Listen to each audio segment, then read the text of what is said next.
I experience an interesting phenomenon when doing UX work. So on my own, I feel like I am a decently competent UX designer, at least in reference to the fact that I've been doing it such a short amount of time. However, when I'm placed in a group scenario, my perceived competence takes a nosedive, and I often feel like I'm the least skilled UX designer in the group. And this past week has been a shining example of that. I'm in the Avocademy Career Jumpstart program, and this is the first week where I started my first real client project. So I applied to 3 different projects and got approved for a project where I'm helping to redesign a web app that helps consultants set up availability so that clients can buy varying blocks of scheduling time with the consultant. Because this is an actual startup company, I don't think I can share a lot of the details about them, so I'll be obscuring some of the details just for confidentiality reasons in this video. For the project, I'm placed in a group of 4 other designers, as well as a project manager mentor, a design mentor, and a quality assurance mentor. Seeing as how this is the first real project that I've done, I have no idea what this process is going to entail or how the collaborative process works in general. One of the first things that happened is I got added to a private Slack channel that has everyone in the group that I just talked about. And one of the designers is designated as the lead designer. And so he is the one that helps coordinate meetings that we would have, as well as act as the liaison between our team and the client. As far as the project, we were sent a Google Drive folder that had all of the relevant information about the project. So one of the files was a Zoom video where one of the project managers actually met with the client to discuss what he was looking for when it came to UX design work and what his expectations were. And as well as that, in the group, in the Google Drive, there were a few other things to help us along as well. There was a project brief, which basically gave an overview of the project, what deliverables the client wanted.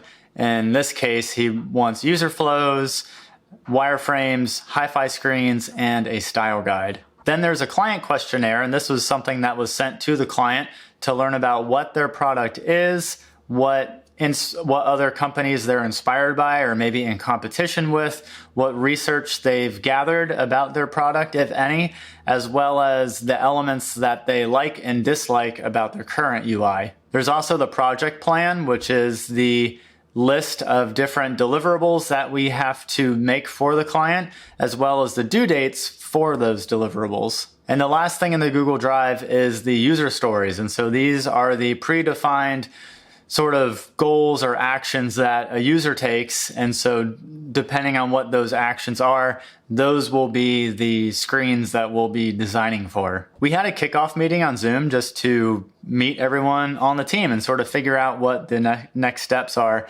And as we were going around talking about ourselves, I realized that everyone in the group, except for me, this was their second of the real client projects that they were working on, and they have already been working on another one. So I'm the only one in the group where this is the first real client project that I'm working on. And so when I realized that, there was a bit of, I guess, intimidation, just in the sense that I don't really know what to expect when it comes to this entire process. And since everyone else in my group has gone through this process once, they at least know what to expect.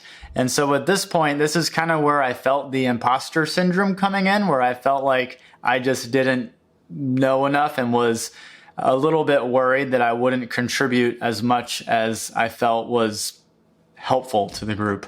In any case, our first task was to create user flows, and these were due the day after our kickoff meeting. Yeah, the deadlines are very quick in this program. There is not a lot of downtime. It is just, you just go. And so we collaborated on a FigJam file in Figma where we were able to audio chat together and come up with user flows for each of the different user stories that we were given. Now, I've never worked collaboratively in Figma before, but I found it to be a pretty cool experience. Just, I didn't know that we could audio chat with each other while we were working on the project, so that was neat. I think the difficult part for me was having the confidence to actually just put in elements of a user flow before talking about it first. And what I mean by that is I felt like I was a little bit passive in the beginning, sort of just voicing my ideas, but never actually putting anything on the page because it was really just fear-based, I guess.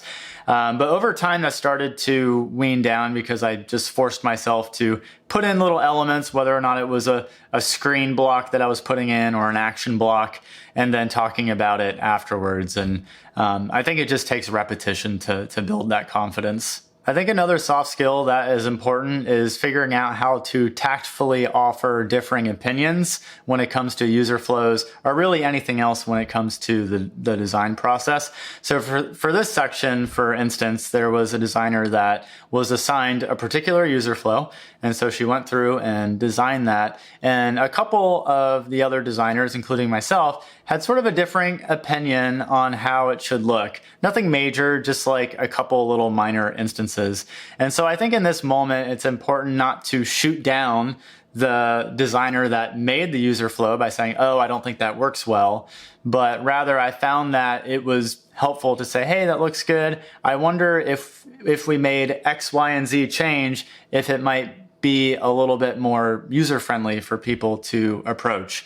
And I think just figuring out, I guess, nice ways to offering different opinions as opposed to shooting people down is a just more diplomatic way to going about going about the collaborative process.